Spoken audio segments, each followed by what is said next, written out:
చంద్రబాబు నాయుడు ఈ మధ్యన అక్కడ ఇక్కడ ఆపి వాళ్ళను వీళ్ళను అందరినీ నిలబెట్టి మన ఒక బార్బర్ షాప్ లేకపోవడం చూసినాము.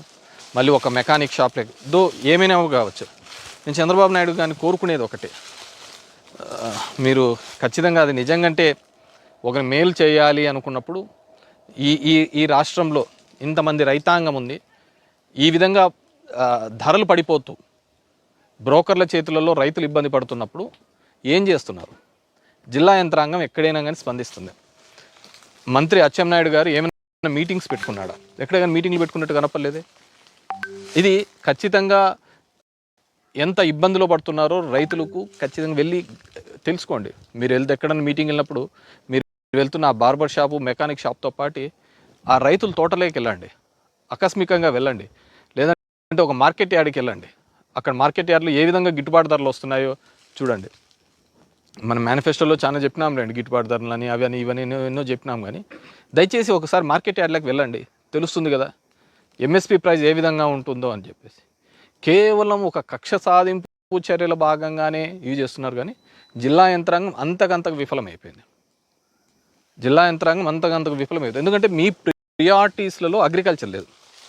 మొదటి నుంచి కూడా మీ ప్రియారిటీస్లలో అగ్రికల్చర్. ఆ విధంగా అగ్రికల్చర్ ఉంటే ఒక రాజధాని కోసము మన ఒక 40 ఎకరాలు ఇంకొక 40 ఎకరాలు తీసుకొని అక్కడ పచ్చని భూములు సరే రేట్లు వస్తున్నాయని ఇంకో విధంగా ఏదో విధంగా మనం మభ్య పెట్టచ్చు. కానీ మన తిండే ఫుడ్కు కూడా గిట్టుబాటు ధర లేకుంటే వ్యవసాయం పండించాల్సిన రైతు కూడా ఇబ్బంది పడే పరిస్థితి ఏర్పడుతుంది. దయచేసి ఈ ప్రభుత్వాన్ని నేను కోరుతున్నాను, రైతులు చాలా ఇబ్బందికరమైన పరిస్థితి ఉంది. దగ్గర నెలన్నర రైతాంది అరటి రైతులకు గాలులు వచ్చి పడిపోయిన పరిస్థితి. ఇంతవరకు వాటికి ఎంత ఇస్తారో ఏమి ఇస్తారో కూడా చెప్పలేని పరిస్థితి. ఎన్యూమరేషన్ ఎంత చేసినారో కూడా తెలియదు, ఎంతమంది రైతులు పోయినారో తెలియదు. మేము ఎవరైనా వైఎస్ఆర్సీపీ వాళ్ళని అడిగి పోయినారు అంటే నువ్వు రైతును కూడా పార్టీల పేరుతో చెప్పే పద్ధతికి ఇతను వైసీపీ ఇతను మన పార్టీ అని.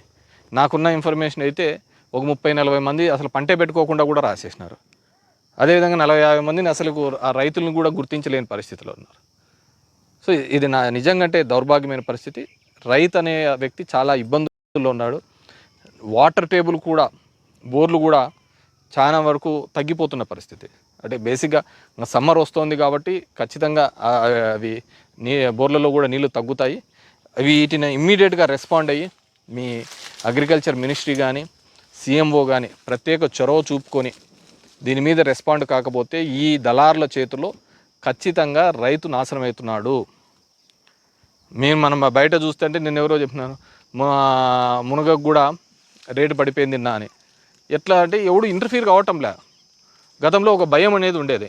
ఈ విధంగా ఎవడైనా ఏంటంటే గవర్నమెంట్ నేను కొంటానని ప్రొక్యూర్ చేయడానికి వచ్చింది. నాకు ఐ డూ రిమెంబర్ పోయిన గవర్నమెంట్లో చీనీ 1,00,000 వరకు కూడా పోయింది టన్ను. ఈరోజు ఏంది 15,000 20,000 వరకు ఉంది. దాన్ని దాటాలంటే కష్టమవుతుంది. మళ్ళీ డబుల్ సూట్ అంటాడు, పర్సంటేజ్ అంటాడు. నాట్ ఓన్లీ ఇదే కాదు, వేరుశెనగలోనూ అలాగే వచ్చింది. అసలు దీని గురించి రివ్యూ మీటింగ్లు పెట్టుకుంటేనట్లు కనపడటం లేదు. అగ్రికల్చర్ గురించి ఎంతసేపు నేను కూడా రోజు బ్యానర్ ఐటమ్ చూస్తున్నాను. ఎంతసేపు ఆ పెద్ద పెద్ద బిల్డింగ్లు ఫోటోలు చూపించడము, వాళ్ళని కేసులో ఇరికిచ్చినా వీళ్ళని కేసులో ఇరికిచ్చినా ఇవి కనపడతానే తప్ప అగ్రికల్చర్ గురించి మీరు వచ్చిన ఈ సంవత్సరంలో ఎన్ని రివ్యూ మీటింగ్స్ పెట్టుకుని మీరు తీసుకునే యాక్షన్స్ ఏంటి? మీరు పెట్టుకునే యాక్షన్స్ వల్ల ఎంతమందికి రిజల్ట్ ఆ గ్రౌండ్ లెవెల్లో కనపడుతుంది. సో డెఫినెట్గా అయిపోయింది, సంవత్సరం కూడా అయిపోయింది. ఇప్పటికీ ఇంకా మీరు పొద్దున్న లేచినా నుంచి ప్రతిపక్షాల మీద ఏడుపు మానేసి ఖచ్చితంగా మీకు ఇంత మ్యాండేట్ ఇచ్చిన తర్వాత జనం దగ్గరికి వెళ్ళండి, మార్కెట్ యార్డ్స్ విజిట్ చేయండి. జిల్లా యంత్రాంగం అంతా కూడా మార్కెట్ యార్డ్ విజిట్ చేయండి. ఎందుకు ఫ్లక్చువేట్ అవుతుంది, ఇంతగా దళార్లు తింటున్నారనేది కూడా చేయాల్సిన బాధ్యత మీ మీద ఉంది. ఎందుకంటే మిర్చి రైతులు ఆ విధంగా ఆ రోజు కొట్లన్నారు, ఆనియన్ రైతులు, టమోటా రైతులు, చీనీ రైతులు, దోసకాయ వేరుశెనగ రైతులు, ప్రతి ఒక్క రైతు ఇబ్బంది పడే పరిస్థితి ఉంది. డెఫినెట్గా వాటి మీద చర్యలు తీసుకోవాలని చెప్పేసి కోరుతున్నాము. ఇట్లాగే గత ప్రభుత్వంలో అయితే ఇన్సూరెన్స్ కూడా ప్రభుత్వమే కట్టి ఆ ఇన్సూరెన్స్కు దానికి ఇది లేకుండా నష్టం జరిగిన నెల రోజుల లోపల ఆ నష్టాన్ని ఇచ్చే పద్ధతిలో గతంలో జరిగేది. అది అందరికీ తెలిసినది. కానీ వాటి విలువ అప్పుడు తెలియలేదు. ఎందుకంటే గవర్నమెంటే ఇన్సూరెన్స్ కట్టి గవర్నమెంటే ఇస్తున్న పరిస్థితి. ఈరోజు ఇన్సూరెన్స్ అందరి దగ్గర కూడా రైతుల దగ్గర నుంచే కట్టించుకునే పరిస్థితి ఏర్పడింది. ఈరోజు మామిడి చూసినాము అంటే మామిడికి విపరీతమైన లాస్. ఆ పూత పూయేది కూడా పూత రాలిపోవడము ఇవన్నీ కూడా జరుగుతాయి. ముఖ్యంగా మా ముదుగుబ ప్రాంతం లాంటి ప్రాంతంలో మామిడి ఎక్కువగా ఉంటుంది. దాంట్లో కూడా చాలా ఇబ్బందికరమైన పరిస్థితి ఏర్పడింది.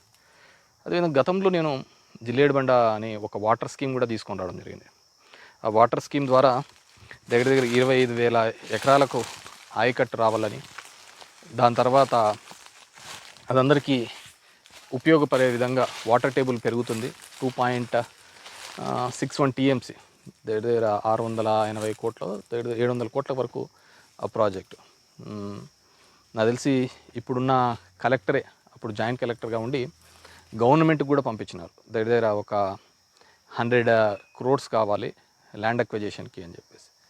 సో దాని తర్వాత ఒక మంచి గిట్టుబాటు రేటు కావాలని అక్కడ రైతులు అడగడము, ఆ రేటు వచ్చే విధంగా ఏర్పాటు చేస్తామని కూడా చెప్పడం జరిగింది. దాని తర్వాత కూటమి వచ్చిన తర్వాత కూడా వీళ్ళు కూడా పోయి అక్కడ పోయి హామీ ఇవ్వడం జరిగింది, ఆ రేటు వచ్చే విధంగా చేస్తామని.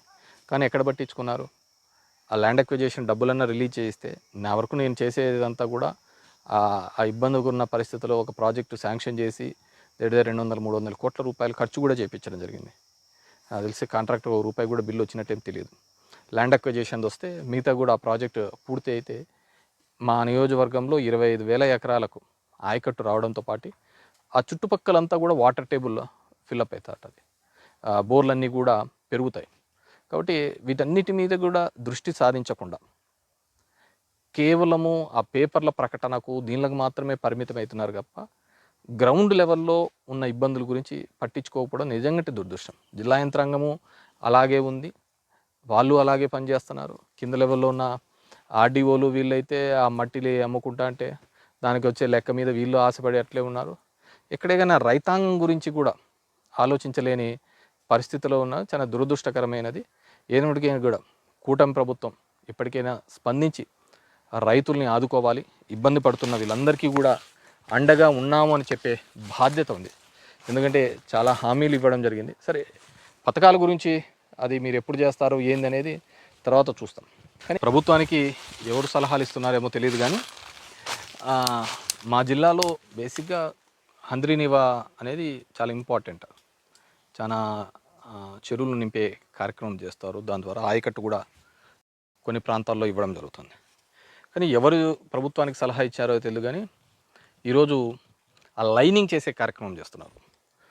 బేసిక్గా ఆ కాల వెంబడి దగ్గర 150 కిలోమీటర్లకు పైగా మా జిల్లాలో ప్రయాణిస్తుంటే ఆ వాటర్ టేబుల్ పెరుగుతుంది. కరువు ప్రాంతంలో లైనింగ్ వేయడం వల్ల వాటర్ టేబుల్ తగ్గిపోతుంది. ఆ చుట్టుపక్కల వాళ్ళకు కూడా ఇబ్బంది కలిగించే అంశం.